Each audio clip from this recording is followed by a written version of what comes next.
polio, bullying, a tragic accident, and a cheating husband. The famous artist Frida Kahlo's life was far from being easy. But how did she turn all this pain into beautiful paintings? What made her unique and special? Today we are going to learn. But first, I want to take you to the year that she was born in, 1907.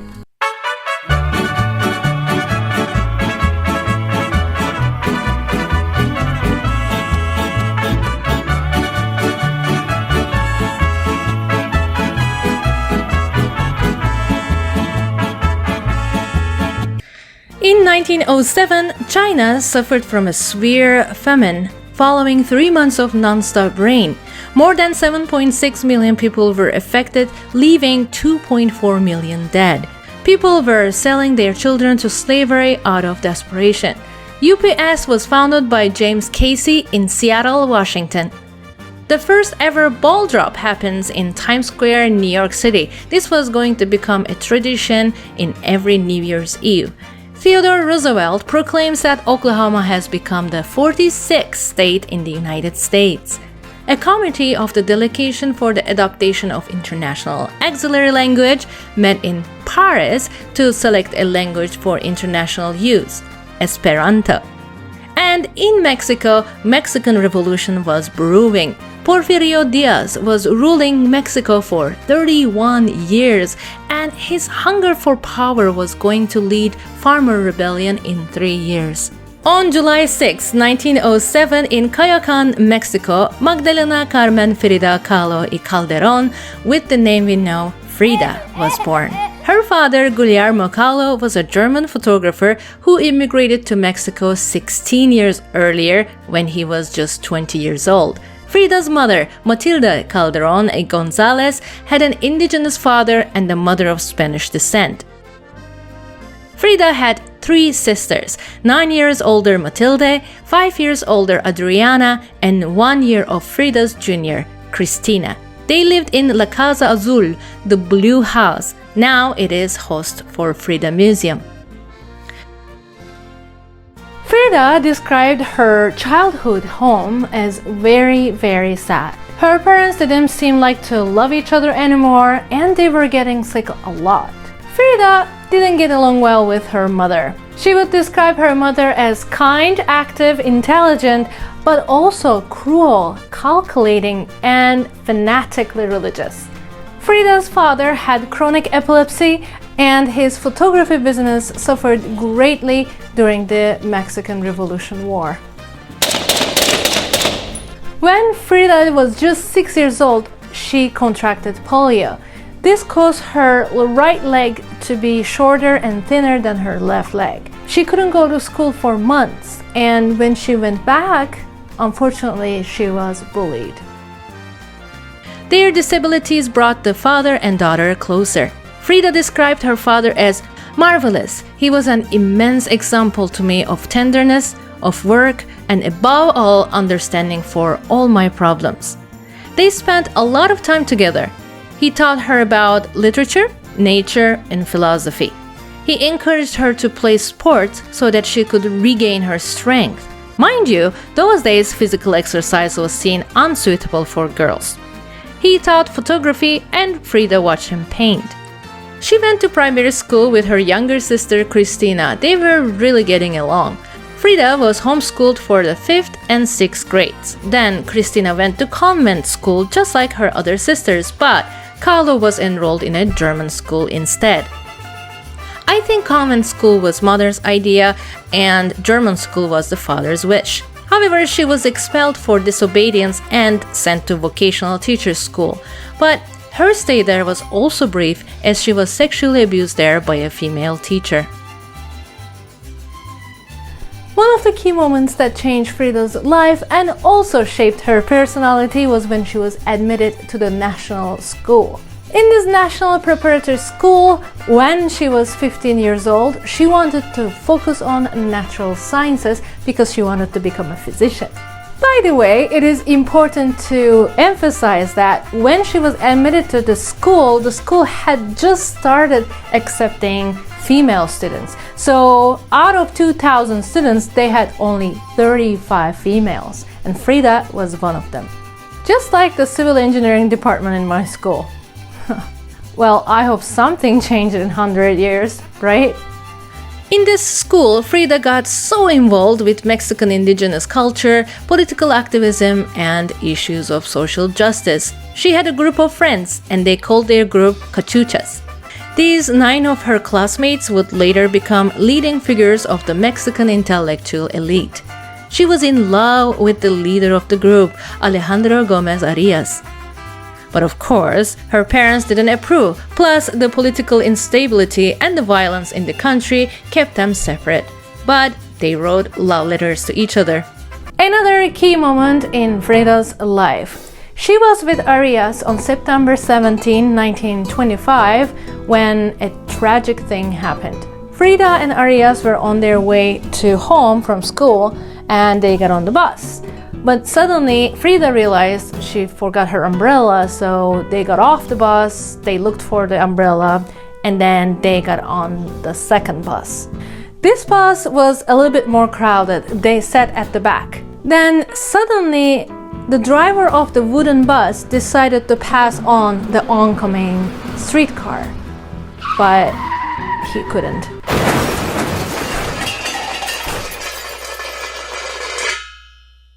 The electric streetcar crashed into the side of the bus, killing many passengers. When Arias opened his eyes, he saw that he had only minor injuries.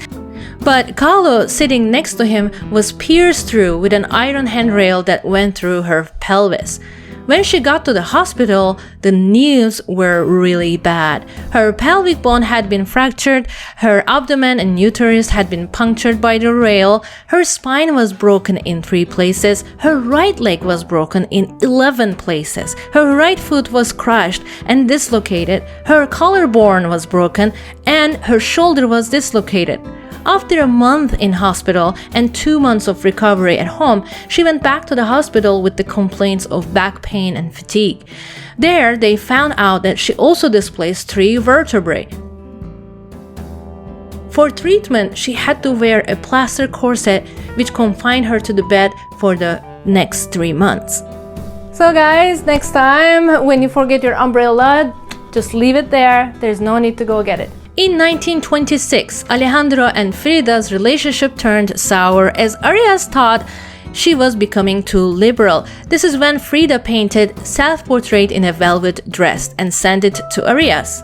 After this gift, their relationship continued. Finally, her bed rest was over by late 1927, which means 2 years of recovery. The accident ended Kahlo's dreams of becoming a physician, and little she knew that it also prevented her from being a mother forever. But this recovery period gave her another opportunity. She discovered her artistic talent and she decided to become an artist. She began socializing with her school friends who were all involved in political movements now. She joined Mexican Communist Party (PCM) and was introduced to a circle of political activists and artists. In 1928, she was still with Arias and she painted his portrait. In 1925, just like one of these events at a party, she met Diego Rivera. This, ladies and gentlemen, started another era in Frida's life. Not a good one, I think. Or maybe it is. You will decide. Diego Rivera was a very famous, well-known artist, and Frida asked his honest opinion about her work. She wanted to know if she should pursue art as a career or not.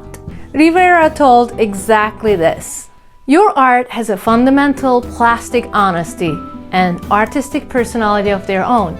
It is obvious to me that you are an authentic artist. Despite the fact that he was 20 years older than Frida and he already had 2, not 1, common wives, Frida decided to have a relationship with him. I mean, I really don't see what they find in Diego Rivera. Really. I guess he was charismatic and successful, obviously. It's interesting how we choose our men sometimes. In 1929, they got married. Her mother didn't approve this union, and her parents called it the marriage between an elephant and a doe.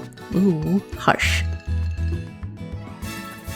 Frida painted self-portrait Time Flies, depicting Frida in a way that Rivera cherished. She also painted the bus, getting influenced by Rivera's political views. In this painting, people are representing different classes of Mexican society. Frida's father didn't mind this marriage. Actually, he was happy with the marriage as Rivera was a wealthy man and Frida couldn't work and needed expensive medical treatment. In 1929, Kahlo and Rivera moved to Cuernavaca in the rural state of Morelos. He had been commissioned to paint murals of the Palace of Cortes. During the Civil War, this city had seen some serious fighting, so living here shaped Frida's style.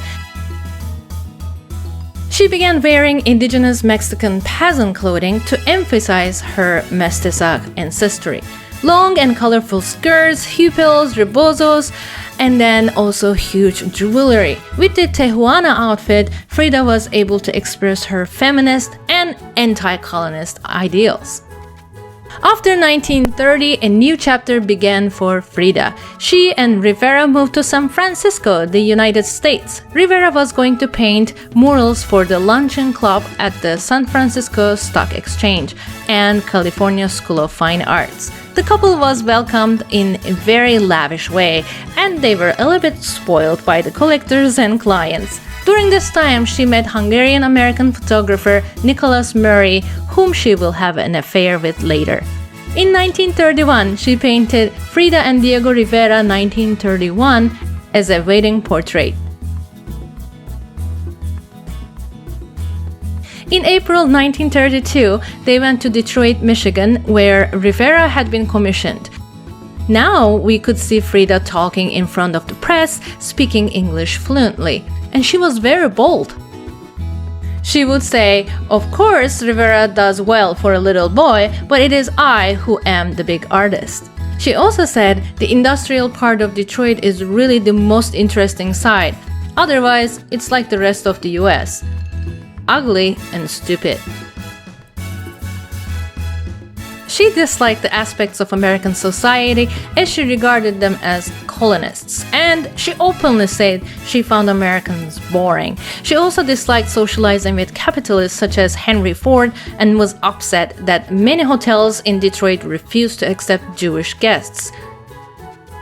In her stay here, she painted a self-portrait along the borderline between Mexico and the United States.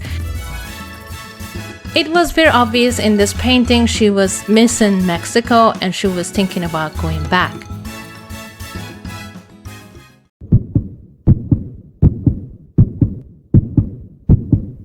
In Detroit, she got pregnant. She wanted abortion, but the medication doctors gave didn't work. So hesitantly, she accepted it and she was gonna give birth as cesarean. Unfortunately, she had a miscarriage and this caused her a terrible hemorrhage for 3 weeks. After 3 weeks of hospitalization, when she was discharged, she learned that her mother died during a surgery. Well, because of the miscarriage, she couldn't finish her painting Frida and cesarean because it was too painful for her. But she painted something else, Henry Ford Hospital, in which she depicted her pain and her helplessness. Because she couldn't have children, she filled her life with pets and dolls. The pets included monkeys, dogs, birds, even a deer. You see all of her pets in her paintings. In 1933, Rivera was commissioned to paint a mural for Rockefeller Center. During this time, she only worked on one painting. My dress hangs there. Frida was desperate to leave, but her husband Rivera didn't want to go back. This painting reflects that. Rivera was fired from the Rockefeller project after drawing Lenin figure and refusing to remove it. They returned to Mexico in December 1933. Rivera and Frida moved into a new house in the rich neighborhood of San Angel. Juan O'Gorman built their house in two sections, joined together with a bridge. Frida's section was painted blue, Rivera's section was painted pink and white. Again, going against the gender stereotypes. I love it! This residence would become a very important meeting point for political activists. Not happy being back in Mexico, Diego Rivera started to blame Frida for his unhappiness, for being back. He wanted to be in the States. So guess who he had an affair with? I think to punish Frida. I don't think you can guess this. He had an affair with Frida's youngest sister, Cristina. What a jerk. Well, this obviously hurt Frida's feelings. And then she also had an affair with another artist named Isamu Noguchi. Well, Frida, being in love, couldn't stay apart for a very long time, so she went back to their home in San Angel and started to be with Diego again. And she became a loving aunt to Cristina's children, Isalta and Antonio. And no, they were not from Diego. Her health was declining. She went through a surgery where they removed a part of her intestine, 2 abortions, and amputation of gangrenous toes. Although they were back together, both Frida and Diego Rivera continued their infidelities. Some biographers have speculated that Frida became her own worst enemy, undergoing unnecessary surgeries in a desperate effort to relieve pain or win admiration or get attention from Rivera. Every time Rivera found a new lover, Frida found a new doctor, said Solomon Greenberg, a psychiatrist and art critic. Her injuries were very severe, but her psychological dynamics were more severe. Throughout her life, Frida endured some 32 operations, including the eventual amputation of her right leg. In 1938, she made one of her famous paintings, What Water Gave Me. This was basically telling all her life story. Then she had a commission work. This is an interesting story. I think this tells a lot about her personality. She received a commission work from Claire Bruce Luth, who was the best friend of the famous artist Dorothy Hales. Dorothy Hale was a very beautiful actress who was struggling with financial difficulties. She eventually jumped off of a 16-story building and she committed suicide. As soon as her best friend learned about this, she commissioned Frida so that she can make the most beautiful portrait of her friend, so that Claire could take this portrait and give as a gift to the Hale's mother. Well, little she knew, the portrait Frida made was way more different than what Claire had imagined. Let's have a look.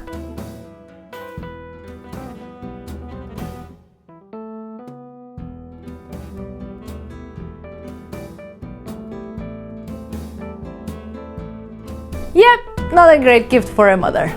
In 1939, Frida's heart was broken twice. First, she went to New York after her exhibition in Paris to meet with Murray, but he ended his affair with her since he met someone else.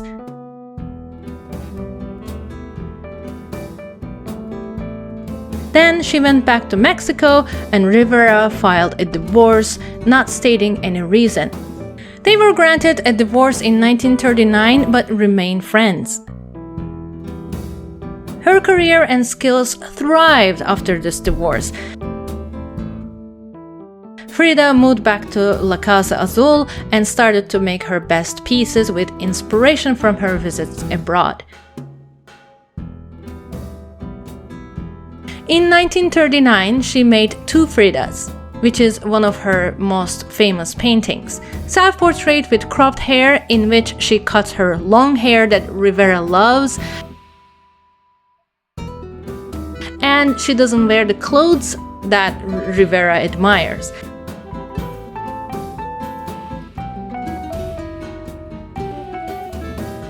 Then in 1940, the self-portrait with thorn necklace and hummingbird came. This was the most famous painting of Frida. You see the giant leaves in the background, which brings the object into the front to more focus. The Wounded Table is not very well known, but I think, in my opinion, it's one of the best works of her. It was given to the Soviet Union as a gift and now it's missing.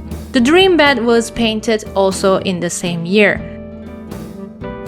In total, 3 exhibitions featured her works in 1940. Frida went to San Francisco for medical treatment for back pain and fungal infection on her hand.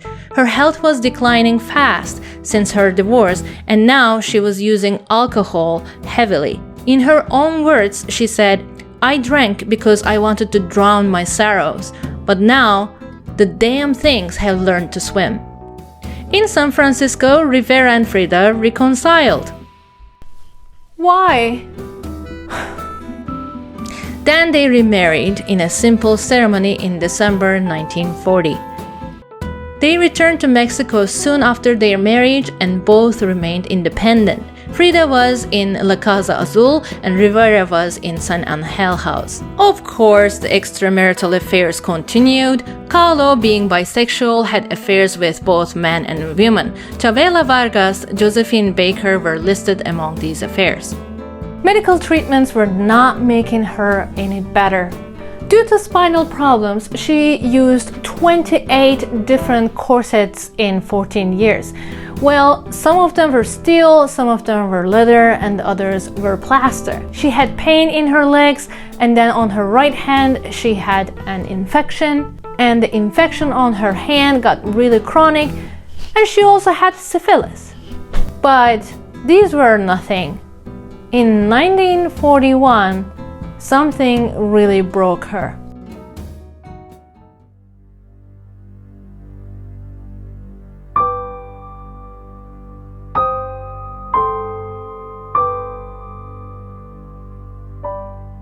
Her best friend, best supporter, her dear father, Guillermo, died in April 1941.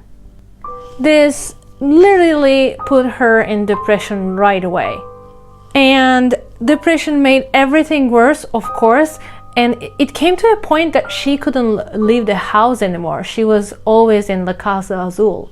She took care of the house, and then she also did some gardening, and she was spending time with her friends, her pets, and her servants.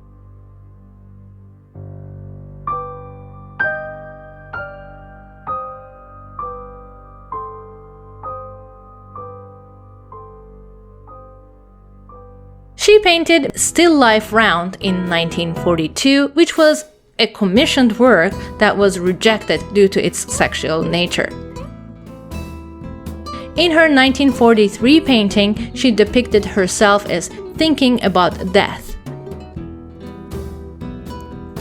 Her 1943 portrait, Self-Portrait with Monkeys, was done when she was a teacher at School of Painting and Sculpture in Mexico City. After a short time of teaching, her health worsened, so she had to hold classes in her own house. Eventually, the class downsized to only 4 loyal students. In here, in this painting, 4 monkeys depict those loyal students.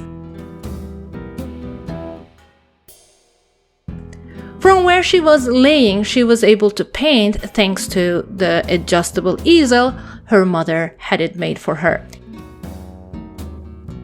In 1943, she painted The Roots, which was sold in an auction for, are you ready, $5.6 million in 2006. Rumors say that it was Madonna who bought this beautiful piece. While Kahlo was getting more and more recognized in Mexico, her health continued to get worse. By the mid-1940s, she could no longer sit or stand continually. So in June 1945, she went to New York to get an operation which fused a bone graft and a steel to support her spine to strengthen it, but operation failed. She painted herself picturing her portrait after this operation. She looks really weak and exhausted here. Her paintings from this era actually reflect her pain, and they are among the most beautiful paintings of hers. For example, The Broken Column, Without Hope, Tree of Hope, The Wounded Deer, and Landscape are among these paintings. Actually, in 1945, she also painted another beautiful art which called Moses. And Moses was painted right after she read Sigmund Freud's book, Moses and Monotheism. In 1949, another bad surprise knocked on her door. Rivera was having an affair with Frida's friend, beautiful actress Maria Felix. I mean, girl, why? Why? This destroyed Frida. She painted Diego and I, in which Diego is in her mind with 3 eyes, meaning wisdom. I doubt that, by the way. And her hair is suffocating her. She has tears in her eyes. And the same year, she painted the Love Embrace of the Universe painting. In 1950, Frida spent most of the year in hospital ABC in Mexico City. She went under spine surgery. Due to the infection that surgery caused, she had to go through many more follow-up minor surgeries. The very same year, she painted her father. Although it was 10 years after his death, she pictured him young, just like in the wedding photos. I think during these painful times, she wished him to be with her. In 1953, she had her first solo exhibit in Mexico, so she couldn't miss that, of course, but she wouldn't be able to walk. So how do you think she got there? Well, she had her in her bed, taken out, put in the back of a truck, and she had people draw her to the opening. Kahlo's right leg was amputated from the knee because of gangrene in August. She became severely depressed and anxious, which made her dependent on painkillers. Around this time, Rivera had another affair. Seriously? She wrote in her diary in February 1954, "They amputated my leg 6 months ago. They have given me centuries of torture, and at moments I almost lost my reason. I keep on waiting to kill myself. Diego is what keeps me from doing it. Through my vain idea that he would miss me. But never in my life have I suffered more. I will wait a while." In 1954, you can see her body and mind's deterioration in her paintings as she couldn't get the proportions or details as right. 2 of her paintings from this period are Self-Portrait with a portrait of Diego on the breast and Maria between the eyebrows, and Marxism Will Give Health to the Sick.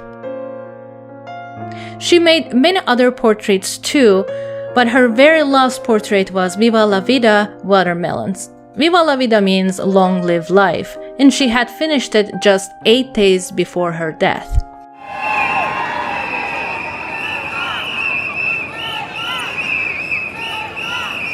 In the spring of 1954, Frida was mostly bedridden.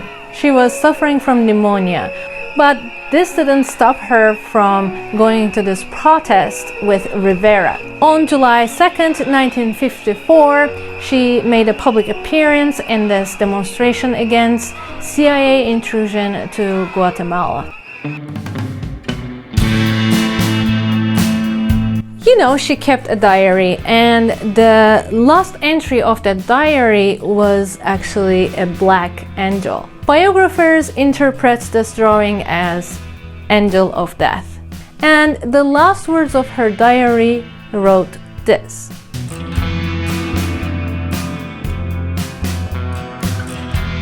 "On the night of July 2nd, 1954, she had high fever and she was in so much pain. It was just too much to bear."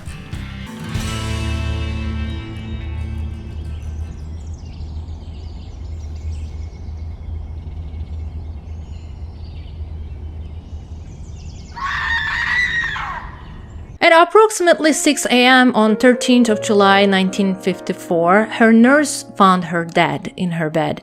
She was just 47 years old. The official cause of death was pulmonary embolism, which was a blood clot in her lungs, although there was no autopsy performed. From the time she was bedridden to her death, her younger sister Christina looked after her. Frida's nurse, who counted Frida's painkillers to monitor her drug use, stated that Kahlo had taken an overdose the night she died. She was prescribed 7 pills, but she took 11. Also, the same evening, she gave Rivera a wedding anniversary present, which was not until the following month. On the evening of 13th of July, Kahlo's body was taken to the Palacio de Bellas Artes, and it was laying under a communist flag. The following day, she was carried to Panteón Civil de Dolores, and here, hundreds of her followers, her fans, friends and family attended to the ceremony. Well, Rivera stated that her death was the most tragic day in my life, but just 1 year later, he was going to marry his long-term assistant, Emma. But he was going to die 2 years later, in 1957, at the age of 70, because of a heart failure after a cancer treatment. Frida once said, "There have been 2 great accidents in my life. One was a train, and the other one was Diego. And Diego was by far the worst." Yes, Diego made her worse, and their psychological problems, they both had severe psychological problems, happened to attract each other. Nobody formally diagnosed Frida. Some of the psychologists said, though, her symptoms indicate PTSD, post-traumatic stress disorder, which makes sense because she almost died in that accident. Diego wanted everyone's attention, everyone's love, and Frida wanted only Diego's attention. Besides creating beautiful autobiographies through her art, she also broke so many stereotypes about women. She did not wax or shave her eyebrows, her mustache, or her armpit. Society's expectations of beauty for women didn't make sense to her. She dressed like a man sometimes, showing that it did not matter. You can be whoever you want, in a way, however you like. Her indigenous clothing and jewelry, which became her trademark in the end, made everyone question their own values. How much we own our values of our culture in this westernizing world. What do we do to protect our rights and our culture? And thank you, Frida, for showing us that actually our pain can be our strength. Before I finish, I want to mention something. If you remember my previous documentaries, Da Vinci was helped by his father, and Van Gogh was supported by his little brother, and Bob Ross was supported by his wife and also his mother. What do you think about Frida? Who was her supporter? Do you think it was Rivera or it was her father? Please share in the comments. Well, until I see you in my next video, I'm gonna say bye.